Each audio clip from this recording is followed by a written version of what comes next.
Hello everyone, welcome to star IQ. उम्मीद है कि आप लोग बहुत अच्छे होंगे। प्यारे बच्चों, एनसीईआरटी की ज्योग्राफी क्लास की जो सीरीज है 6वीं से 12वीं की, इसका आज लेक्चर नंबर 2 है। इससे पहले ऑलरेडी मैंने आप लोगों को लेक्चर 1 पढ़ा दिया है कल की क्लास में। और जो लेक्चर 1 था, इसमें हमने 6वीं क्लास की ज्योग्राफी का पहला चैप्टर है उसे पूरा किया था विद एमसीक्यू। आज की क्लास में हम लोग चैप्टर नंबर 2 पढ़ने वाले हैं। छोटा सा चैप्टर है। चैप्टर नंबर 2 अगर पूरा हो जाता है समय रहते, तो हम लोग जो है चैप्टर नंबर 3 भी पढ़ लेंगे विद एमसीक्यू एज ऑलवेज, जो हम लोगों ने पहला चैप्टर पढ़ा था। आप लोगों से रिक्वेस्ट रहेगा, अगर आप लोगों ने अभी तक स्टार आईक्यू चैनल को सब्सक्राइब नहीं किया है तो कर लीजिएगा। और मेरे द्वारा पढ़ाए गए सभी लेक्चर्स का पीडीएफ फाइल चाहते हैं प्यारे बच्चों, तो आप लोग मेरे Telegram channel star IQ education को भी ज्वाइन कर लीजिएगा। यहाँ पे इस क्लास का पीडीएफ फाइल भी आपको इजीली मिल जाएगा। मेरा एक एप्लीकेशन भी है स्टार आईक्यू एजुकेशन, आप उसे भी डाउनलोड कर सकते हैं हरियाणा करंट अफेयर्स को डाउनलोड करने के लिए या उनका पीडीएफ फाइल डाउनलोड करने के लिए। बढ़ते हैं आगे। और चैप्टर नंबर 2 हमारा जो रहेगा उसका नाम क्या है? उसका नाम है ग्लोब, अक्षांश एवं देशांतर। बहुत ही अच्छा सा चैप्टर है, काफी चीजें आपको सिखा के जाएगा। छोटा सा चैप्टर है, इंटरेस्टिंग चैप्टर है। तो चलिए स्टार्ट करते हैं हम लोग। बस आप लोग इस वीडियो को जल्दी से शेयर कर दीजिएगा, पास में लाइक का बटन है उसे लाइक कर दीजिएगा। आप सभी प्यारे बच्चों को मेरी तरफ से Radhe Radhe and good morning to all of you. तो चलिए स्टार्ट कर रहा हूं मैं इस चैप्टर को। मेरा पूरा ध्यान जो है वो पढ़ाने में रहेगा प्यारे बच्चों फिलहाल के लिए आपको। तो आपका पॉइंट क्या है कि ग्लोब, ठीक है, ग्लोब, अक्षांश एवं देशांतर, जिसे आप इंग्लिश में कहेंगे ग्लोब, लैटिट्यूड एंड लॉन्गिट्यूड। इसके बारे में विस्तार से जानकारी दी गई है इस चैप्टर के अंदर। इस चैप्टर को पढ़ने के ऑब्जेक्टिव यानी कि उद्देश्य क्या क्या है, मतलब आप लोग और हम लोग क्या सीखेंगे। इसमें थोड़ी सी ब्रह्मांड के बारे में हम लोग जानकारी प्राप्त कर पाएंगे। हम लोग ग्रहों के बारे में जानकारी प्राप्त कर पाएंगे, स्पेशली हमारे पृथ्वी ग्रह के बारे में अच्छे से हम लोग जिक्र कर पाएंगे। हम सूर्य की जानकारी ले पाएंगे कि सूर्य का प्रकाश जो है वो पृथ्वी पे कहाँ पे आ रहा है, कितनी दूरी पे आ रहा है। और हम लोग ये भी जान पाएंगे कि ब्रह्मांड से संबंधी परिभाषाएं और शब्दावली, ठीक है ना, बहुत इंपॉर्टेंट डेफिनेशन और टर्मिनोलॉजी जो है रिलेटेड टू आवर स्पेस, वो भी हम लोग जिक्र कर पाएंगे इस चैप्टर के माध्यम से। तो इस चैप्टर में जो सबसे पहली बात है जो आपको और हमें सीखनी होगी वो ये है कि अक्ष क्या होता है, यानी कि एक्सिस क्या होती है। हमारी पृथ्वी, आप सभी प्यारे बच्चों को पता होगी कि हमारी जो पृथ्वी है वो बिल्कुल ऐसे जो है ना वो गोल नहीं है। मैंने आपको लास्ट चैप्टर में पढ़ाया था कि हमारी पृथ्वी जो है वो जियोइड शेप की है, यानी कि भू आब आकार है। और वो पृथ्वी का एक यूनिक ही शेप है, वो अपने आप में बिल्कुल ही अलग सी शेप है, भू आब आकार है। और जो हमारी पृथ्वी है ना ये 100%, अच्छा जियोइड शेप तो है, कोई बात नहीं, मान लेते हैं सेब जैसी है, तो सेब जैसी है तो भी कौन सा सीधी बैठी है।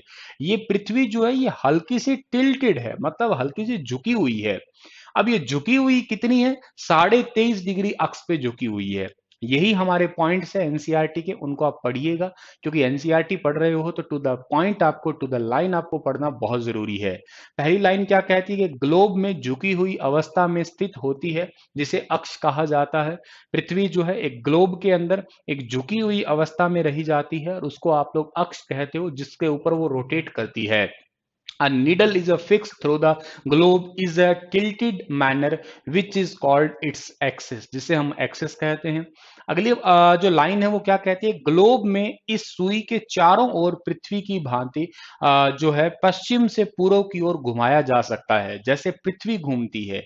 ये मैं किसकी बात कर रहा हूं? मैं ग्लोब की बात कर रहा हूं। ग्लोब कहाँ है? आप लोगों ने सभी ने देखा है, स्कूल कॉलेज प्रिंसिपल के ऑफिस में आप लोगों ने पक्का देखा होगा ना, ग्लोब पड़ा रहता है, ऐसे थोड़ा सा झुकी हुई अर्थ होती है, उसको ऐसे गोल गोल गोल गोल घुमाया जा सकता है। बस उसी की बात हो रही है यहाँ पे, ठीक है। जैसे पृथ्वी पश्चिम से पूर्व घूमती है, वैसे भी उस ग्लोब को पश्चिम से पूर्व घुमाया जा सकता है। 8 ग्रह हैं और 8 ग्रहों में से 2 ऐसे ग्रह हैं जो पूर्व से पश्चिम घूमते हैं, उनमें से शुक्र और अरुण का नाम आता है। बाकी सभी के सभी ग्रह जो है ना वो कैसे घूमते हैं? बाकी सभी ग्रह पश्चिम से पूर्व, यानी कि क्लॉकवाइज डायरेक्शन में। एंटी क्लॉकवाइज दो ही घूमते हैं, कौन सा है? एक तो शुक्र ग्रह और एक अरुण ग्रह, ये दो जो हैं ये एंटी क्लॉकवाइज घूमते हैं। इस बात को भी आप लोग यहां से याद कर सकते हैं, ठीक है। The globe can be moved around the needle, around this needle from west to east just as a earth move, जैसे हमारी पृथ्वी घूमती है। पृथ्वी पर वास्तव में ऐसी कोई झुकी हुई सुई नहीं होती है, यह अपने अक्ष पर चारों ओर घूमती है, जो कि एक काल्पनिक रेखा है। The real earth has no such needle, it moves around its axis which is an imaginary line. Actually क्या होता है, हमारी जो पृथ्वी है वो कोई ऐसा नहीं है कि उसके अंदर रियलिटी में कोई ऐसी लाइनें वगैरह होती है, कोई लाइन वगैरह नहीं है। वो तो हम लोगों ने एक अंदाजे के रूप में उसे टेढ़ा करके और उसके अंदर एक ऐसे सुई टाइप में ऐसा मान रखा है कि वो उसके एक्सिस पे घूम रही है, सुई अंदर डली हुई है उसके और उसी के अराउंड घूम रही है। ऐसी कोई सुई वगैरह पृथ्वी में है नहीं रियलिटी में, ये एनसीईआरटी हमें कहना चाह रही है। अब अगला पॉइंट हमें दिया है कि विषुवत वर्त यानी कि इक्वेटर के बारे में। अब आप लोगों को ये तो बहुत अच्छे से पता होगा कि ये हमारी पृथ्वी और पृथ्वी के दो बिल्कुल बराबर भागों में बीचों बीच काटने वाली लाइन जो है, उसे ही आप लोग इक्वेटर कहते हैं, यानी कि विषुवत वर्त कहा करते हैं। और एक काल्पनिक रेखा जो ग्लोब को दो बराबर भागों में बांटती है, N imaginary line running on the globe divide it into two equal part, उसी को ही आप लोग इक्वेटर कहा करते हैं। मैं आपको बीच में एक बात बता देना चाहता हूं प्यारे बच्चों, ये क्लास स्पेशली जो है वो सिविल सर्विस वाले बच्चों के लिए है, जो यूपीएससी या हरियाणा सिविल सर्विस देना चाहता है। ये क्लास उन बच्चों के लिए भी है जिनके अंदर पेशेंस की कमी नहीं है, बहुत ज्यादा पेशेंस है, और वो इस क्लास का शायद मर्म जानते होंगे कि कितनी वैल्यूएबल क्लास है, कितनी मेहनत से ये क्लास बनाई जा रही है। तो अगर आप लोग सीरियस एस्पिरेंट है आने वाले किसी सिविल सर्विस एग्जाम के या किसी भी एग्जाम के, तो आप इस क्लास में बने रहिएगा। अगर आप वैसे ही चक्कर काटने आते हैं, घूमते हैं, फिरते हैं, मजे लेते हैं, तो देखिएगा टाइम वेस्ट मत करिएगा, आराम से सो जाइएगा, कहीं और घूमिएगा फिर, ठीक है। ये क्लास सीरियस एस्पिरेंट के लिए, और वाकई इसमें बहुत मेहनत लगी है यार डिजाइन करने में। तो आप लोग इस मेहनत का जो है फल मुझे देना अपनी कामयाबी प्राप्त करके, ठीक है। चलो, अगली बात है कि पृथ्वी के उत्तर में आधे भाग को उत्तरी गोलार्ध और दक्षिण वाले भाग को हम दक्षिणी गोलार्ध कहते हैं। अब जैसे मैंने कहा कि हमारी पृथ्वी है, पृथ्वी के बिल्कुल बीचों बीच जो है ना एक लाइन आ गई है, इसको आप लोग विषुवत रेखा कहते हो या इसे इक्वेटर कह सकते हो।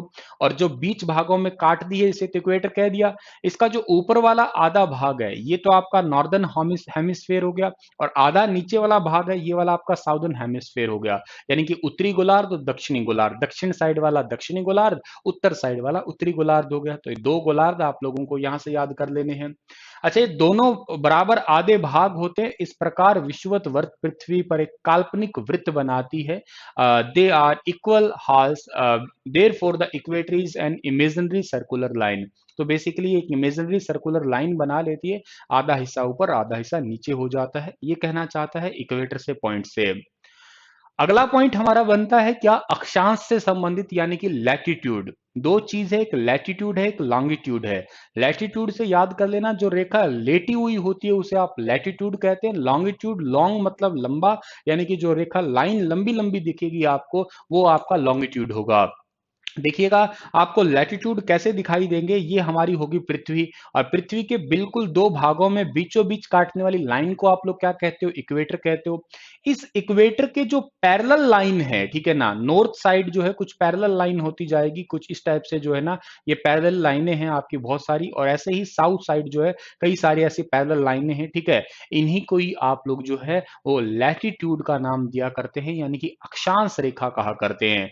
सभी के सभी अक्षांश रेखा जो है वो एक दूसरे के पैरेलल यानी कि समानांतर होती है, लेकिन एक बात ध्यान रखिएगा कि ये जो है ना ध्रुवों पे लगभग छोटी होती है, या ध्रुवों के ऊपर होती ही नहीं है, जीरो के आसपास खत्म ही हो जाती है। आप खुद देखिएगा, इक्वेटर सबसे बड़ी है, उसके बाद में ये छोटी, उसके छोटी, उससे छोटी, उससे छोटी, और ध्रुवों पे यानी कि पोल्स पे आते आते तो ये बिल्कुल खत्म ही हो चुकी है। पढ़ते हैं एनसीईआरटी ने क्या लिखा है कि विषुवत वर्त से ध्रुव तक सभी वृत्तों को अक्षांश कहते हैं। All parallel circle from the equator up to the poles are called parallel of latitude. Latitude are measured in degree. अब क्या कहा है इन्होंने, इन्होंने यही कहा है कि जो हमारी ये विषुवत रेखा है यानी कि इक्वेटर है, इक्वेटर से लेके और ध्रुवों तक जो पैरेलल लाइनें हैं, पोल तक जो पैरेलल लाइनें हैं, उन्हें ही आप लोगों ने लैटिट्यूड कहा है। और लैटिट्यूड को मेजर किया जाता है डिग्री के अंदर। जैसे विषुवत रेखा जो है वो आपकी 0 डिग्री अक्षांश पे रखी हुई है। विषुवत वृत्त के उत्तर के सभी वृत्तों को उत्तरी अक्षांश और विषुवत वृत्त के समानांतर दक्षिणी वृत्तों को दक्षिणी अक्षांश कहते हैं। ये तो बहुत जाहिर सी बात है। अगर आप नॉर्थ साइड में जाएंगे तो इन्हें आप लोग क्या कहने वाले हैं, इनको आप लोग नॉर्थ लैटिट्यूड का नाम देने वाले हैं। और सिमिलरली क्या होगा, अगर आप साउथ साइड बात करेंगे तो इनको आप साउथ लैटिट्यूड कह देंगे। उत्तर दिशा वाले उत्तरी अक्षांश, दक्षिण दिशा वाले दक्षिणी अक्षांश कहलाते हैं। आप लोगों के पेपर में इस वाली स्लाइड से एमसीक्यू बनना तय है, क्योंकि ये बहुत इंपॉर्टेंट भी है। महत्वपूर्ण अक्षांश रेखाएं, इंपॉर्टेंट लैटिट्यूड लाइन, जो आपके पेपर में पूछी जा सकती है। देखिएगा, तीन बहुत इंपॉर्टेंट आपको याद रखनी है कि नॉर्थ पोल जो है वो 90 डिग्री नॉर्थ में है, साउथ पोल 90 डिग्री साउथ के अंदर है। ये तो कोई बताने की खार आवश्यकता नहीं है। यहाँ पे 90 डिग्री एंगल है, यहाँ पे भी 90 डिग्री का आपका एंगल है। तो नॉर्थ और साउथ दोनों 90-90 डिग्री पे, नॉर्थ नॉर्थ दिशा में, साउथ साउथ दिशा में, बस बात खत्म हुई। अच्छा, बीचों बीच वाली लाइन जो है इसको आप लोगों ने क्या पुकारा है, इसको आप लोगों ने इक्वेटर का है। इक्वेटर मैंने अभी कहा था कितने डिग्री पे होता है, 0 डिग्री के ऊपर होता है। तो तीन लाइन यही है कि विषुवत वर्त 0 डिग्री पे, उत्तरी ध्रुव 90 डिग्री पे, दक्षिणी ध्रुव 90 डिग्री दक्षिण में है। ये तीन इंपॉर्टेंट हुए। इसके अलावा कुछ और इंपॉर्टेंट लाइन है क्या, जब आप बात करते हो इक्वेटर से, और इक्वेटर से जब आप नॉर्थ की साइड जाते हो, यानी कि उत्तरी गोलार्ध की साइड जाते हो 23.5 डिग्री पे, तो यहां पे एक लाइन आती है। इस लाइन को आप लोग ट्रॉपिक ऑफ कैंसर यानी कि कर्क रेखा से पुकारते हो। और इसी आप लोग इक्वेटर से ऊपर उत्तरी गोलार्ध में 66.5 डिग्री जाते हो, तो यहाँ पे आर्कटिक सर्कल आया करता है। आर्कटिक सर्कल आता है, विषुवत वर्त आया करता है 66.5 डिग्री के ऊपर। एज इट इज ये दक्षिण दिशा में भी होता है। जब आप लोग इस विषुवत रेखा से 23.5 डिग्री दक्षिण दिशा में आते हो तो लाइन आती है ट्रॉपिक ऑफ कैप्रिकॉर्न, यानी कि मकर रेखा आती है 23.5 डिग्री पे। और इसी आप लोग इक्वेटर से 66.5 डिग्री पे आते हो तो अंटार्कटिक सर्कल का नाम आता है, जो कि 66.5 डिग्री पे है। और फिर नॉर्थ और साउथ पोल तो हो ही गया। एक बार फिर से रिपीट कर रहा हूं, क्योंकि इस चैप्टर की जान इसी स्लाइड में बसी हुई है। इसको अगर आपने समझ लिया तो इस चैप्टर में से आपका नंबर पक्का हो गया। अगर आपके पेपर में कभी कोई यहां से एमसीक्यू बनता है तो देखिएगा, सबसे पहली चीज जो आपके लिए बनती है यहाँ पे याद करने वाली, तीन लाइनें आपकी। इक्वेटर 0 डिग्री पे है, नॉर्थ पोल 90 डिग्री पे है, साउथ पोल भी 90 डिग्री पे है। नॉर्थ किस दिशा में है, नॉर्थ में, और साउथ किस दिशा में है, साउथ के अंदर है। तो तीन पॉइंट तो आपके हो गए कि नॉर्थ पोल, साउथ पोल और इक्वेटर। इक्वेटर 0, वो 90-90 हो गए। उसके बाद में कर्क रेखा और मकर रेखा भी आपको शायद बचपन से याद होगी। 23.5 डिग्री 23.5 डिग्री सेम आपके 23.5 पे है, लेकिन उत्तरी गोलार्ध की साइड तो कर्क रेखा है और दक्षिण वाली जो है मकर रेखा है। दक्षिण वाली जो है ना वो ट्रॉपिक ऑफ कैप्रिकॉर्न है और ऊपर वाली ट्रॉपिक ऑफ कैंसर है। जब ट्रॉपिक ऑफ कैंसर से ऊपर जाते हो, यानी कि उत्तरी गोलार्ध में क्या है, आर्कटिक सर्कल भी है आपका। आर्कटिक सर्कल का मतलब है विषुवत वर्त है। और ऐसे ही आप जब दक्षिण में आते हो तो अंटार्कटिक सर्कल है 66.5 डिग्री पे। बस इतनी सी बात है। हिंदी इंग्लिश में ये दोनों चीजें सेम है, आप लोग इन्हें देख सकते हो। उत्तरी गोलार्ध में कर्क रेखा 23.5 डिग्री उत्तर में है, दक्षिणी गोलार्ध में मकर रेखा 23.5 डिग्री दक्षिण में है, विषुवत वर्त 66.5 डिग्री उत्तर में उत्तरी ध्रुव के पास में है, और विषुवत रेखा 66.5 डिग्री दक्षिण में दक्षिणी ध्रुव वृत्त बनाता है। इस पॉइंट को आप याद रखना।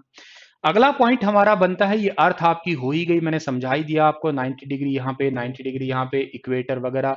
ये जो आपको लाइनें दिखाई दे रही है ऐसे गोल गोल वाली, ये तो आपकी हो गई है लॉन्गिट्यूड। और इस तरीके वाली जो लाइन है ये आपकी जो है वो कैसी है, इनको आप लोग लैटिट्यूड का नाम दिया करते हैं। अर्थ को आप लोग इस तरीके से भी जानते हैं, पहचानते हैं।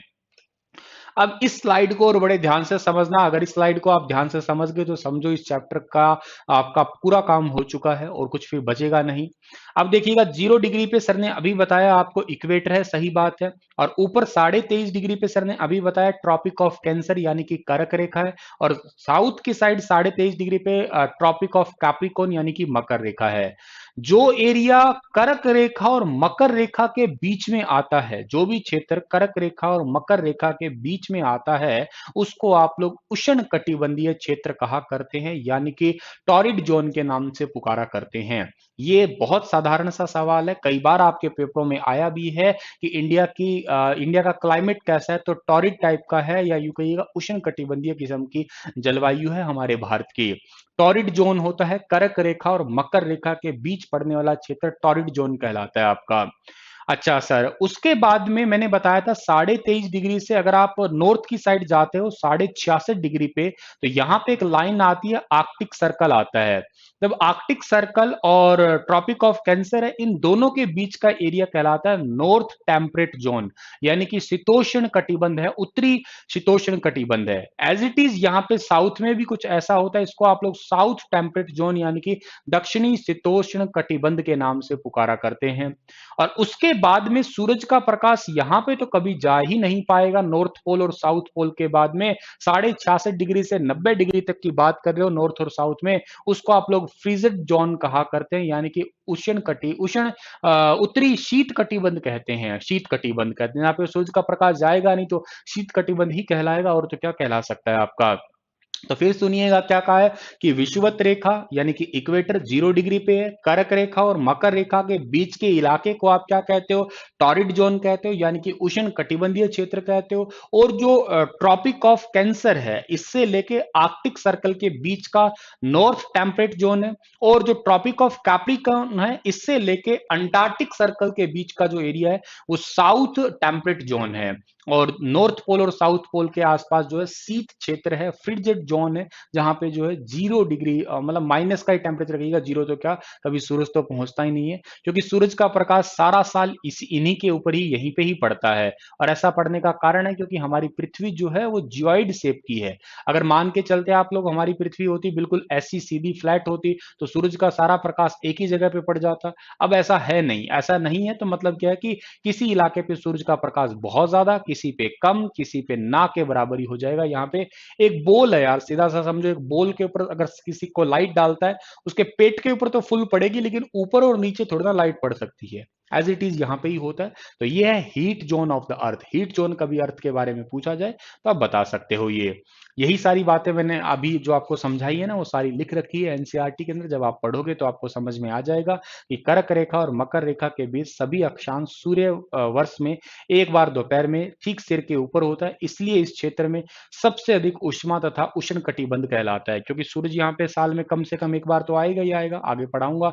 यहाँ पे 21 जून को आता है, यहाँ पे 22 दिसंबर को आता है, यहाँ पे साल में 2 बार आता है, मार्च और सितंबर के महीने में। तो सूरज सारा साल चक्कर काटता है, तो यहाँ पे आपका उष्ण कटिबंधीय यानी कि फुल गर्मी वाला क्षेत्र आपका यही हुआ। कर्क रेखा और मकर रेखा के बाद किसी भी अक्षांश पे सूर्य का कभी भी सिर के ऊपर नहीं होता, मतलब इसके ऊपर कभी सूरज जाता ही नहीं है, इसलिए सूरज की किरणें तिरछी होती है। इस प्रकार उत्तरी गोलार्ध में कर्क रेखा और उत्तरी ध्रुव वृत्त के तथा दक्षिणी गोलार्ध में मकर रेखा तथा दक्षिणी ध्रुव वृत्त के बीच वाले क्षेत्र को आप क्या कहते हो, शीतोष्ण कटिबंधीय, क्योंकि यहाँ पे शीतोष्ण है, ठंड पड़ती है। ठीक है।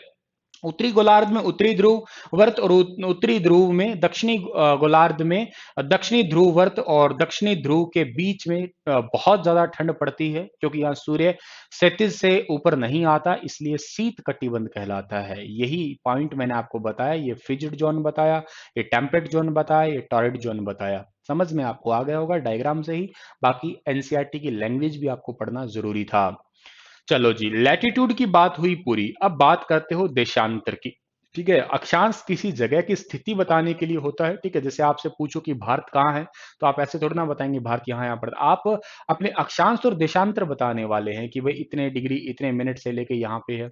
देशांतर किस लिए होता है, लॉन्गिट्यूड किस लिए होता है? लॉन्गिट्यूड होता है मेरे प्यारे बच्चों टाइम के लिए, ठीक है ना, समय ज्ञात करने के लिए आप लोग लॉन्गिट्यूड का सहारा लिया करते हैं। किसी भी स्थान की स्थिति को बताने तथा उस समय उस स्थान के अक्षांश के अतिरिक्त कुछ अन्य जानकारी की आवश्यकता होती है। स्थिति तो बना ही दी आपने, अब अन्य जानकारी क्या है? अन्य जानकारी आपकी यही है कि टाइम क्या है। जैसे एनसीईआरटी का लेख कहता है कि प्रशांत महासागर में टोंगा द्वीप एवं हिंद महासागर में स्थित मॉरिशस द्वीप एक ही अक्षांश यानी कि 20 डिग्री साउथ में है। पर सही स्थिति जानने के लिए पता लगाना होगा कि उत्तरी ध्रुव को दक्षिणी ध्रुव से जोड़ने वाली रेखा पूर्व पश्चिम की ओर इन स्थानों की दूरी कितनी है। इन रेखाओं को देशांतरीय जो है यामोत्तर के नाम से हम लोग पुकारा करते हैं। और इसमें हम लोग डिग्री, मिनट, सेकंड, टाइम दो ध्रुवों की तरफ बढ़ने पे मतलब ये सारी चीजें नोट करते हैं। जैसे एग्जांपल से उनके बीच की दूरी को देशांतर के अंशों में मापा जाता है। प्रत्येक अंश को मिनट में तथा मिनट को सेकंड में विभाजित करते हैं। ये अर्धवृत्त होते हैं तथा उनके बीच की दूरी ध्रुवों की तरफ बढ़ने पे घट जाती है, ध्रुवों पे शून्य हो जाती है तथा सभी देशांतर यामोत्तर आपस में मिलती भी है। ध्यान देना इस लाइन का मतलब क्या समझाना चाह रहा है ये एनसीईआरटी वाला। देखो, अगर अक्षांश की बात करते हो आप लोग, तो अक्षांश क्या होते हैं? सभी लाइनें कभी आपस में नहीं मिलती है।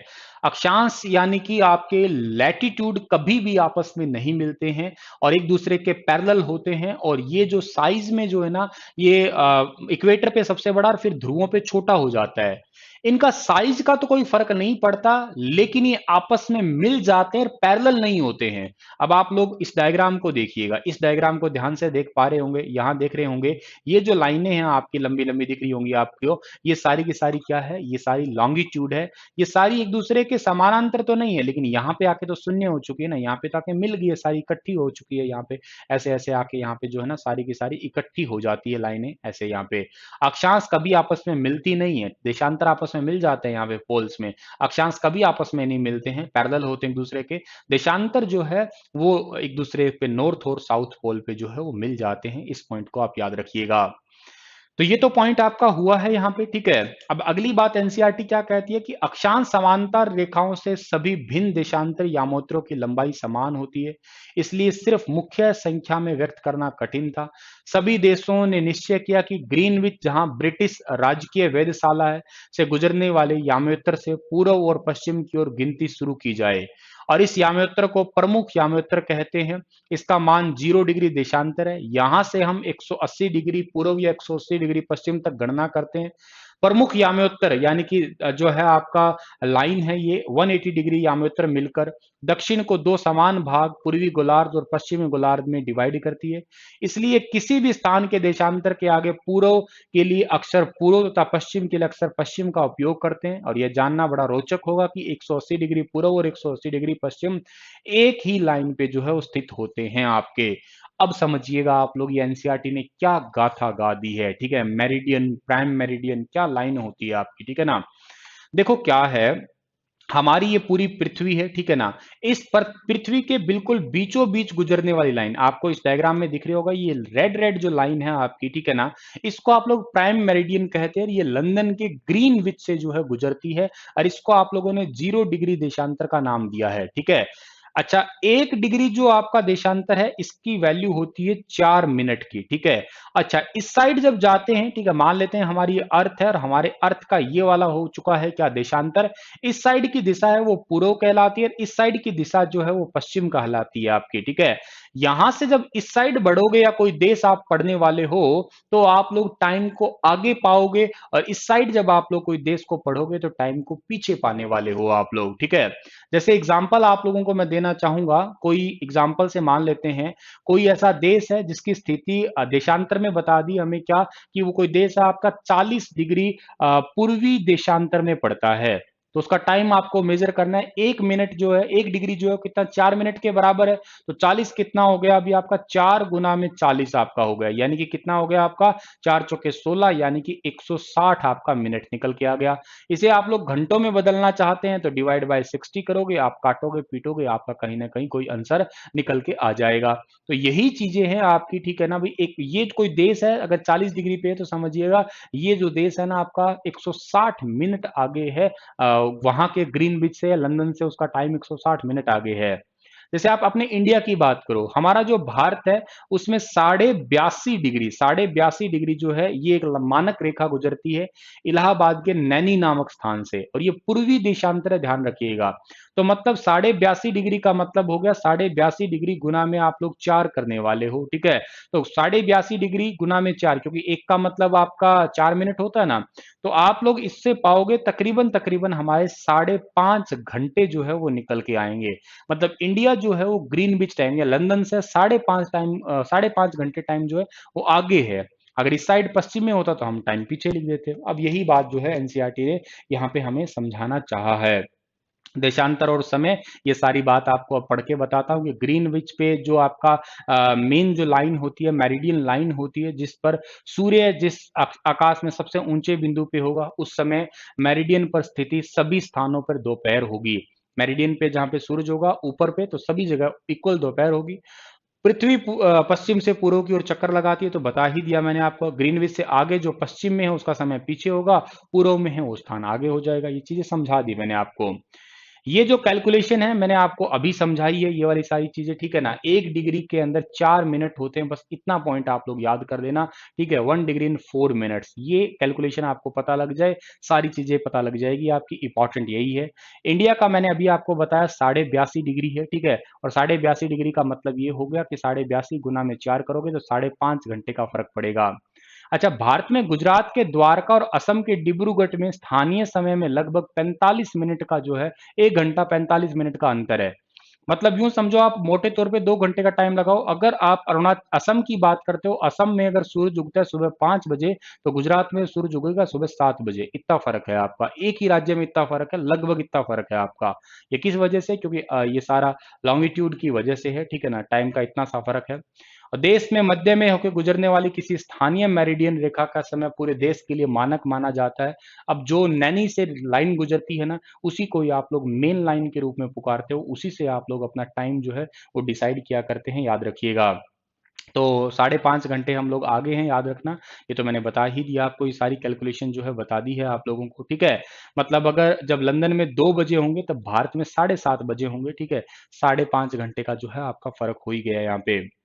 तो ये था मेरे प्यारे बच्चों आपका चैप्टर नंबर 2। छोटा सा चैप्टर था, इंटरेस्टिंग सा चैप्टर था। इसके एमसीक्यू भी जान लेते हैं फटाफट हम लोग। What is globe? ग्लोब क्या है? अर्थ होती है क्या? ट्रू मॉडल ऑफ अर्थ है, या दोनों ही ऑप्शन ठीक है, या इनमें से कोई ठीक नहीं रहने वाला? जाहिर सी बात है, इस क्वेश्चन का जो है आपका सही आंसर जो है वो क्या है? The true model of earth, यानी कि पृथ्वी का एक सच्चा मॉडल होता है। जैसी पृथ्वी होती है एज इट इज, उसकी डिक्टो कॉपी जो है वो ग्लोब कहलाएगी आपकी, ठीक है। इस पॉइंट को आप याद रखना। Which of the following are shown on the globe in their true size? निम्नलिखित में से कौन सा विश्व में अपने वास्तविक आकार में दिखाया जाता है? वास्तविक आकार में जो है वो किसे दिखाया जाता है ग्लोब में? कंट्रीज को, कॉन्टिनेंट्स को, ऑशियंस को, या ऑल ऑफ दीज, इन सभी को ही? तो बहुत ही सिंपल सी बात है, इन सभी चीजों को एक ग्लोब में इनके वास्तविक आकार के साथ ही दिखाया जाता है, कभी इनका ऊंचा नीचा आकार नहीं दिखाया जाता। What is the called needle fixed through a globe in the tilted manner? अभी आपको मैंने बताया था पृथ्वी अपने अक्ष पे थोड़ी झुकी हुई है, और उस झुके हुए मैनर को आप क्या कहते हो? उसको आपको मैंने समझाया था, एक्सिस के नाम से आप पुकारने वाले हो। अगला है, पृथ्वी दो समान भागों में जो लाइन बनाती है, मतलब हमारी अर्थ है, अर्थ को बिल्कुल बीच भागों में जो काटने वाली लाइन जो है, उसको क्या कहते हो? उसको आप लोग इक्वेटर का नाम दिया करते हो माय डियर। सी ऑप्शन ठीक है। अच्छा, name of the following parallel of latitude as tropic of cancer, यानी कि जो आपकी करक रेखा है, करक रेखा का जो आपका यूं कहिएगा जो आपका डिग्री एंगल है वो क्या रहेगा?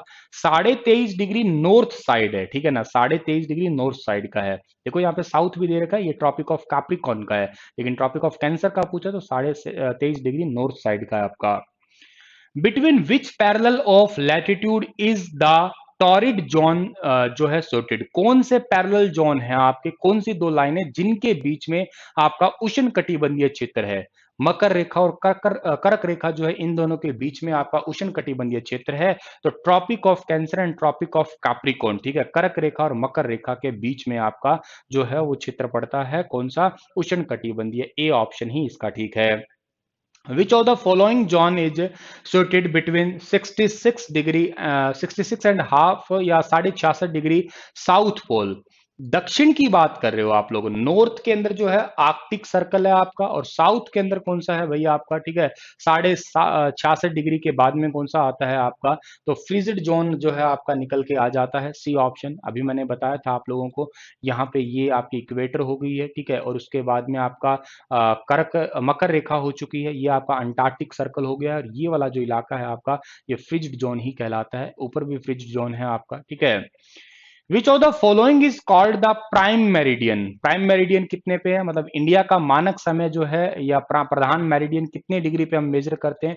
82.5 डिग्री पे, इलाहाबाद के नैनी नामक स्थान से। इस बात को भी आप याद रखिएगा। ठीक है, अरे सॉरी, आपसे प्राइम मेरिडियन पूछा है यहाँ पे, ठीक है ना, इंडिया वाला नहीं पूछा, ठीक है। इंडिया वाला तो इतना है आपका, प्राइम मेरिडियन 0 डिग्री पे है, ठीक है ना। मतलब ग्रीन बीच वाला पूछा आपसे, लंदन वाला पूछा है, तो लंदन वाला तो 0 डिग्री पे है। इंडिया वाला अगर पूछ रहे हैं आपसे तो 82.5 डिग्री जो है ना, 82.5 डिग्री होता है फिर आपका, ठीक है ना। चलो, आपसे पूछा यही है, डी ऑप्शन ठीक होगा इसका। What divide the earth into the eastern and western hemisphere? मतलब पूर्वी और पश्चिम, इसमें बदलने वाली लाइन कौन सी होगी? भारत के लिए बात कर रहे हो आप लोग। तो भारत में कौन बदलेगा भाई? भारत में अभी 82.5 डिग्री वाली लाइन कह दो आप लोग, या प्राइम मेरिडियन कह दो, मानक रेखा कह दो आप लोग, जो ऐसी लाइन मतलब पृथ्वी को दो भागों में बांट चुकी है, ठीक है ना। ये आपका ईस्ट हो गया, ये आपका वेस्ट हो गया, ठीक है ना, ईस्ट और ये वाला वेस्ट हो गया। In which oceans are Tonga island situated? Tonga द्वीप कौन से के अंदर है? अभी आपको पढ़ाया था ना मैंने, टोंगा का नाम आया था ना, इंडियन ओशन है, अंटार्कटिक है, पैसिफिक है, नन ऑफ दीज है। तो टोंगा का नाम जब भी आया था तो तभी आपको याद आ गया था प्रशांत महासागर यानी कि पैसिफिक ओशन। सी ऑप्शन ठीक है, अभी बताया था आपको मैंने ये। मॉरिशस किस अक्षांश के समानांतर स्थित है? मॉरिशस क्रैमिंग सा क्वेश्चन है। मॉरिशस कहाँ पे? 10 degree north, 20 degree south, 23.5 degree south, या 0 डिग्री? मॉरिशस आसान सा सवाल है, 20 डिग्री साउथ याद कर लीजिएगा। मॉरिशस, मॉरिशस के लिए 20 डिग्री साउथ याद करना। Which place is located at the intersection of 26 degree north and 90 degree east? भाई भारत के ऐसा कौन सा या दुनिया की ऐसी कौन सी जगह है जो इंटरसेक्शन हो रहा है, जहां पे चौराया बन रहा है 26 डिग्री नॉर्थ और 90 डिग्री ईस्ट का? तो धुबरी है, या मॉरिशस है, या टोंगा है, या मेरठ है? ये चार ऑप्शन है, इसका सही आंसर धुबरी होगा। धुबरी पड़ता है असम के अंदर, भारत के अंदर। Which time does Earth take rotating from 1 degree longitude to next longitude? 1 degree का मैंने क्या कहा था आपको? 4 मिनट का टाइम होता है, बस बात ही खत्म, ठीक है ना।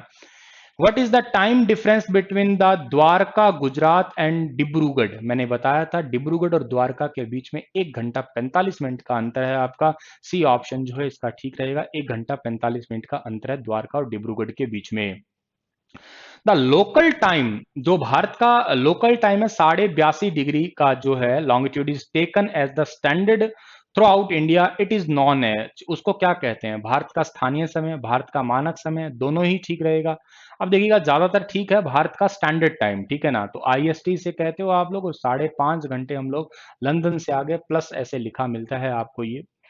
The time of India is ahead that of England by, मतलब इंग्लैंड से हम कितना आगे? अभी मैंने बताया 5.5 घंटे हम इंग्लैंड से आगे हैं प्यारे बच्चों। तो ठीक है भाई प्यारे बच्चों, इसी के साथ में ये वाला लेक्चर जो है वो एंड हो चुका है, ठीक है। एक ही चैप्टर कर लेते हैं आज हम लोग, बाकी का चैप्टर कल कर लेंगे, ज्यादा ठीक रहेगा। एक बार में एक एक चीजें कर लें, छोटा है तो कोई बात नहीं है, रिवीजन के लिए भी आपको टाइम चाहिए। कल सुबह फिर 11 बजे हाजिर होऊंगा। लेक्चर अगर पसंद आया है तो वीडियो को लाइक करना, अप्रिशिएट करना, कमेंट करके आप अपने व्यूज देना, ठीक है। और आप लोग अप्रिशिएट करोगे ज्यादा से ज्यादा, जो है इस चैनल को सब्सक्राइब शेयर करोगे या इस वीडियो को वैल्यू दोगे, देने वाले होंगे, तो ही मैं इस वीडियो को कंटिन्यू रखने में मेरी हिम्मत रहेगी। अगर आप इसे वैल्यू नहीं देने वाले हैं, कोई इसे देखेगा ही नहीं, ना इसको अप्रिशिएट करने वाला है, तो फिर जाहिर सी बात है कौन इसको जो है आगे कंटिन्यू करेगा फिर, ठीक है। आप भी समझते हो। तो ठीक है, थैंक यू सो मच। इसी के साथ में इस लेक्चर को एंड कर रहा हूँ, धन्यवाद।